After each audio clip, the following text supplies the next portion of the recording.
saludo nuevamente, distinguidas y distinguidos estudiantes.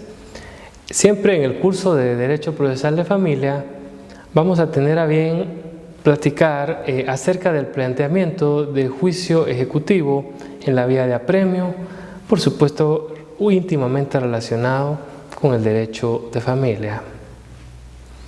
El objetivo es determinar las incidencias del incumplimiento en la obligación de alimentos, lo cual va a conllevar que se pueda llevar justamente un juicio ejecutivo en la vía de apremio. Pero platiquemos esencialmente sobre qué es la vía de apremio. Justamente una definición nos dice que se le considera como el último proceso de ejecución.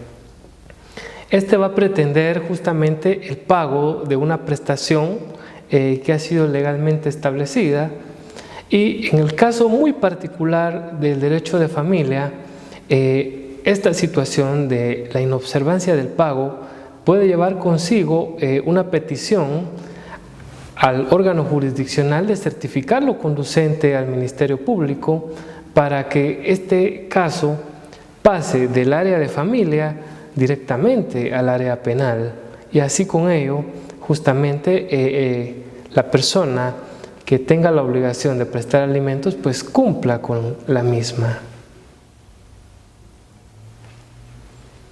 Del título ejecutivo, es muy importante tomar esto en consideración, porque la vía de apremio, justamente al ser el último elemento o el último juicio ejecutivo como tal, debe de basarse sobre un título que le sirva para tener la certeza de ejecutar a la persona que ha incumplido específicamente con sus obligaciones.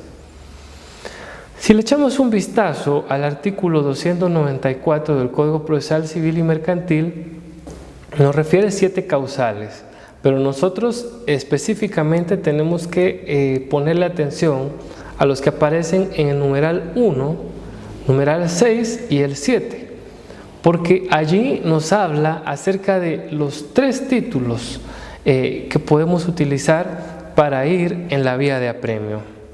El primero de ellos es la sentencia pasada en autoridad de cosa juzgada. ¿Qué es eso?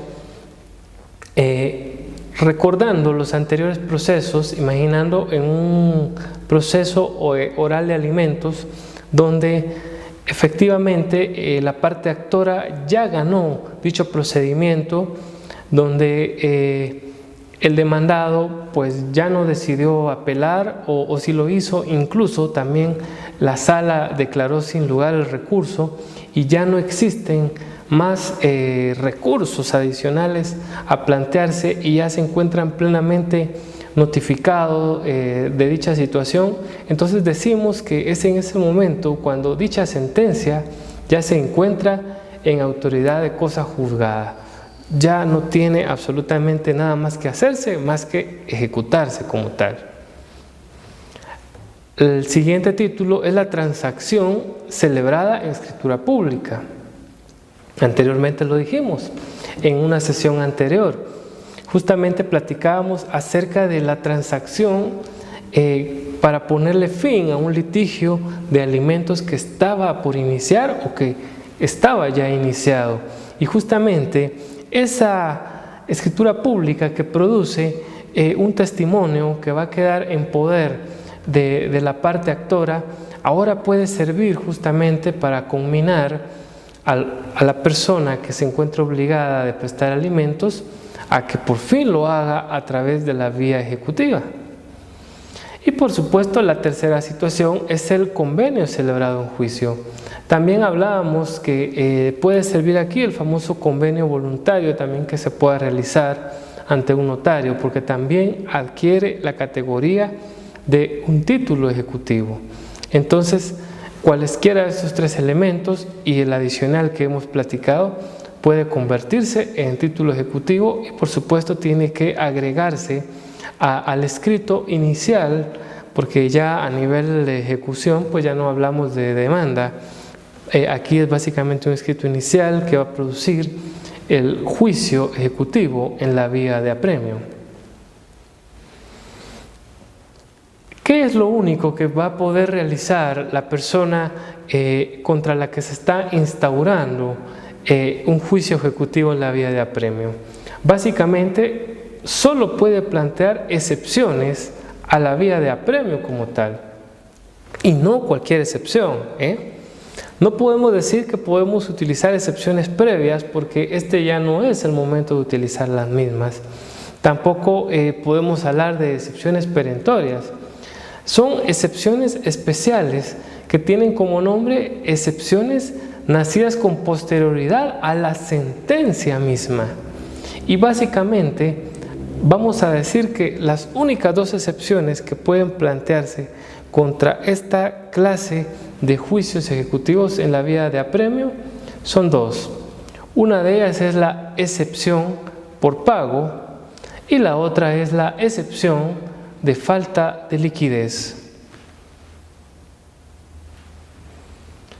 Vamos a platicar justamente acerca de ellas.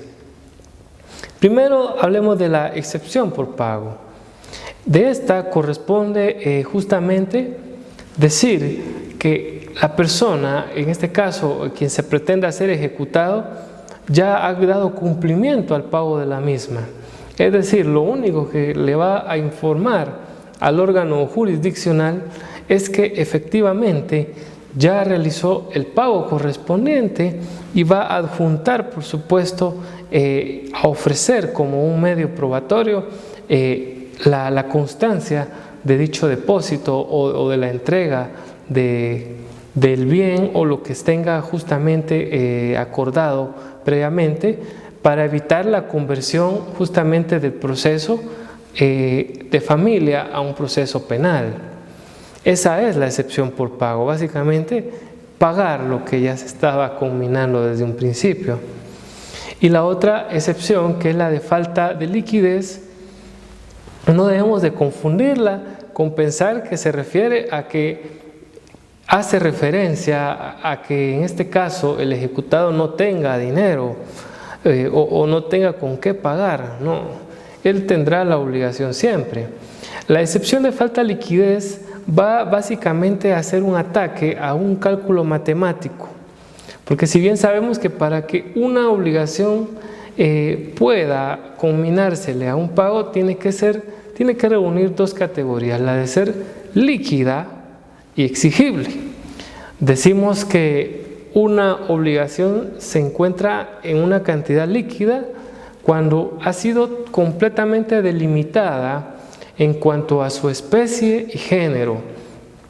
Es decir, que la persona en este caso que desea que se le haga un pago tiene que tiene que ser muy detallista en cuanto a, digamos, si son gastos médicos, establecer muy específicamente cuánto ha sido, de que si se refiere a pagos académicos, ser muy detallista para que quede muy explícito este tema y así esta excepción no tenga asidero. Y por el contrario, la otra parte pues puede alegar justamente eso, que la cantidad no fue plenamente bien especificada y que por ello pues no se encuentra con la liquidez necesaria para poder hacerla valer como tal. El plazo que la norma prevé para interponer cualesquiera de estas dos excepciones es 3 días de notificada la misma. Y por supuesto, al igual que cualesquiera de las demás excepciones, estamos diciendo de que nuevamente tenemos que recurrir a la vía incidental. Es decir, a través de una cuerda separada, el juez en este caso va a determinar justamente a través de la vía incidental si es de hecho o de derecho en los plazos que ya establece la ley del organismo judicial. Y si no, pues efectivamente el juez mismo dará continuidad, por supuesto, al procedimiento ejecutivo, que como ya lo hemos platicado principalmente en materia de familia, no se da tanto el tema de buscar la adjudicación del bien o buscar que ciertos bienes sean entregados en proporción a la obligación del alimentista, sino que usualmente lo que se solicita es de que se trasladen las actuaciones a un juzgado penal y certificándole lo conducente a la persona que efectivamente pues ha incurrido en la irresponsabilidad de no cumplir con su obligación de alimentos. Tenemos las siguientes preguntas. La número 1 nos dice: la sentencia de cosa juzgada, el convenio celebrado en juicio y la transacción en escritura pública son, y tenemos como opción A, excepciones, incidencias procesales, o la opción C dice títulos ejecutivos. La siguiente pregunta dice: es la única defensa en el juicio ejecutivo en la vía de apremio. Opción A, el recurso de revocatoria. Opción B nos habla del planteamiento de excepciones nacidas con posterioridad a la sentencia. Y la opción C, la interposición de excepciones previas. Finalmente, la tercera pregunta nos dice: es la excepción que ataca al cálculo matemático en una obligación líquida y exigible. La opción A nos habla de la excepción de falta de liquidez, la B de la excepción por pago y la opción C, excepción de falta de exigibilidad. Muchas gracias por su atención.